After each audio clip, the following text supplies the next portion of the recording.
Hello everyone, আসসালামু আলাইকুম। আশা করি ভালো আছেন, সুস্থ আছেন। তো এটা আমি গতকালকে রাত্রে রান্না করেছিলাম লেয়ার মুরগিটা। পুরো খাসি ফেল, মানে খাসির মাংসর চাইতেও মজা এই লেয়ার মুরগিটা। এত বেশি মজা হয়েছে তরকারিটা, কিন্তু দুঃখের বিষয় হলো মানে জালটা আমার এত বেশি পড়ে গিয়েছিল, যার কারণে জালটা কিন্তু আমি ব্যালেন্স করতে পারছি না। যখন আমরা খাবার খাচ্ছিলাম আমার ছেলে বলছিল, আম্মু অনেক জাল হয়ে গেছে।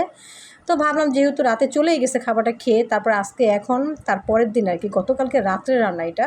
তো আমি এটা রেখে দিয়েছিলাম ফ্রিজের মধ্যে, এখন এটাকে নামিয়ে নিলাম। নামিয়ে নেওয়ার পর এখন এটা যেটা করব সেটা হচ্ছে, আমি যেটা করি আর কি, মানে মাঝে মাঝে তরকারিটার মধ্যে যখন জাল বেশি হয়ে যায় আমি যেভাবে ব্যালেন্স করি সেটাই আর কি আসলে মানে ভিডিওটা দেওয়া।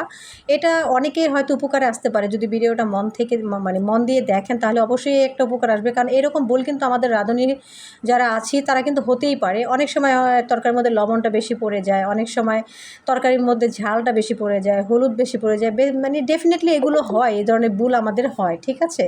তো যেটা আজকে আমি নিয়ে আসছি সেটা হচ্ছে যে তরকারির মধ্যে আমার ঝালটা বেশি হয়ে গিয়েছিল সেটার জন্য। তো সেটার জন্য আমি কি করলাম, ভিনেগার দেখালাম ফার্স্ট টাইম। তো ভিনেগার দিয়ে আমি একেবারে জটপট, অনেক সময় দেখা গেছে হাতের কাছে টক দই থাকে না, বাসায় টক দই থাকে না, তখন কি করব, মানে যদি আপনার বাসায় ভিনেগার থাকে বা কিংবা লেবু থাকে তাহলে এই কোনো চিন্তার কোনো কারণই নাই। আমার বাসায় ভিনেগার ছিল, তাই সেই ভিনেগারটা দিয়েই আমি দেখাবো।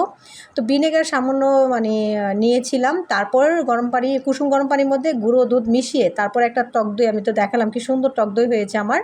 ওই দইটা বানিয়ে তারপর আমি এই তরকারির মধ্যে, আমি তরকারি মানে যতটুকু আছে ওই অনুযায়ী কিন্তু টক দইটা ব্যবহার করতে হবে। তো টক দইটা দিয়ে মানে টক দইটাকে ভালোভাবে ফেটিয়ে কিন্তু দিয়েছি, আমি ফেটিয়ে তারপরে কিন্তু আমি মিক্স করেছি। তো এই যে মিক্স করার পর এখন নাড়াচাড়া করে দিলাম, ভালোভাবে মিশিয়ে দিলাম।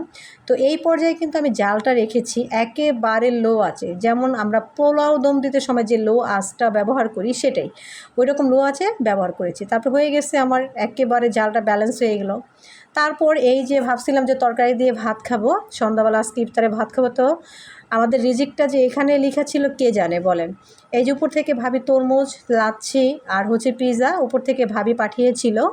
তো ভাবির এগুলো দিয়ে ইফতার করলাম। আমি আর আমার ছেলে বলছিলাম যে আম্মু আমরা চলো ভাত খাই, তো ভাত খাওয়ার জন্য রেডি করছিলাম, ওই মুহূর্তে দেখলাম যে এগুলো উপর থেকে পাঠিয়েছে। তো যাক আলহামদুলিল্লাহ, ভাবির খাবার টাবার দিয়েই কিন্তু আজকে ইফতার হলো। তো যদিও এই ইফতারটা খেয়েছি আলহামদুলিল্লাহ সন্ধ্যায়, তো মনে মনে কিন্তু হ্যাঁ আমার ছেলের আর আমার ছিল আমি কখন ভাত খাবো। তরকারিটা এত বেশি মজার ছিল, আমার রেসিপিটা আমার ভিডিওতে দেওয়া আছে, এত বেশি মজার ছিল, একবার হলেও ট্রাই করবেন।